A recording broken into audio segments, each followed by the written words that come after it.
Hello everyone, welcome to my channel. ఇవాళ నిమ్మకాయ కారం ఎలా తయారు చేసుకోవచ్చో ఈ వీడియోలో చూద్దాం. ముందుగా ఒక 6 నిమ్మకాయలని శుభ్రంగా కడిగి ఏమాత్రం తడి లేకుండా ఈ విధంగా రసం తీసి పెట్టుకున్నాను. ఇందులో గింజలు లేకుండా చూసుకోవాలి. అలాగే స్టవ్ ఆన్ చేసి ఒక ప్యాన్ తీసుకుని అందులో 2 టేబుల్ స్పూన్ల ఆవాలు వేయించుకోవాలి. ఇలా పొడి బూర్లు ముకుల్లో ఆవాలు 2 టేబుల్ స్పూన్లు వేసుకుని అవి బాగా వేగే వరకు వేయించుకుని ఒక పళ్ళెంలోకి తీసేసుకోవాలి.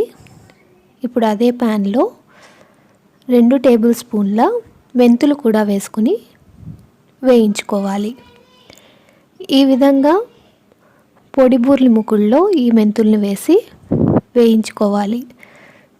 ఎర్రటి రంగులోకి మారే వరకు ఈ మెంతుల్ని వేయించుకోవాలి. మాడిపోకుండా. చూసారు కదా, ఈ విధంగా ఎర్రటి రంగులోకి మారాక వీటిని కూడా ప్లేట్లోకి తీసేసుకుని పూర్తిగా చల్లారనివ్వాలి.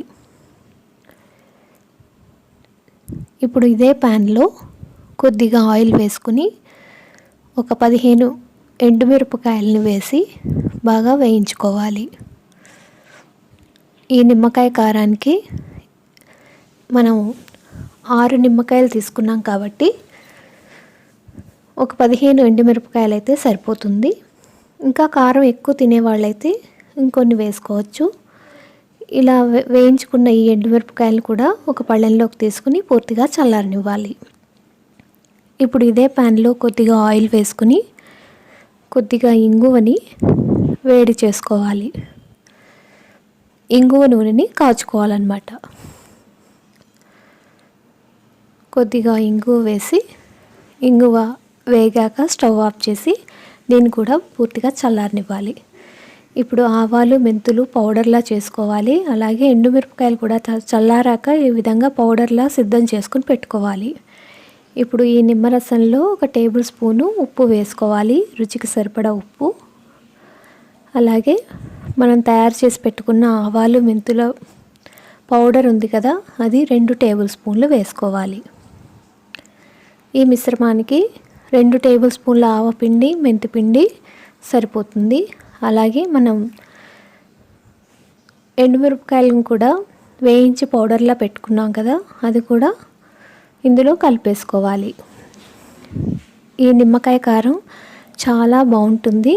ముఖ్యంగా జ్వరం వచ్చి తగ్గిన వాళ్ళకి నోరు హితవుగా ఉంటుంది కదా, అలాంటి వాళ్ళు ఈ నిమ్మకాయ కారం వేసుకుని అన్నంలో కానీ ఇడ్లీలో కానీ తినచ్చు. చాలా బాగుంటుంది. విటమిన్ సి కాబట్టి ప్రతి ఒక్కరూ ఈ నిమ్మకాయ కారాన్ని నిరభ్యంతరంగా తినచ్చు. ఈ విధంగా పూర్తిగా కలుపుకోవాలి. ఇప్పుడు ఇందులో మనం ముందుగా రెడీ చేసి పెట్టుకున్నాం కదా ఇంగువ నూనెని కూడా వేసుకుని బాగా కలుపుకోవాలి. ఈ నిమ్మకాయ కారం చాలా బాగుంటుంది. చక్కటి రుచిని ఇస్తుంది నోటికి. తర్వాత ఇందులో సి విటమిన్ అధికంగా ఉండడం వల్ల చాలా ఆరోగ్యానికి చాలా మంచిది. ఈ సీజన్లో అందరూ తప్పకుండా ట్రై చేయండి. మరైతే ఈ వీడియో కనుక మీకు నచ్చినట్లయితే లైక్ చేయండి, షేర్ చేయండి. అలాగే మా ఛానల్ని తప్పకుండా సబ్స్క్రైబ్ చేసుకోండి. తప్పకుండా ఈ నిమ్మకాయ కారాన్ని అందరూ ట్రై చేయండి. Thank you.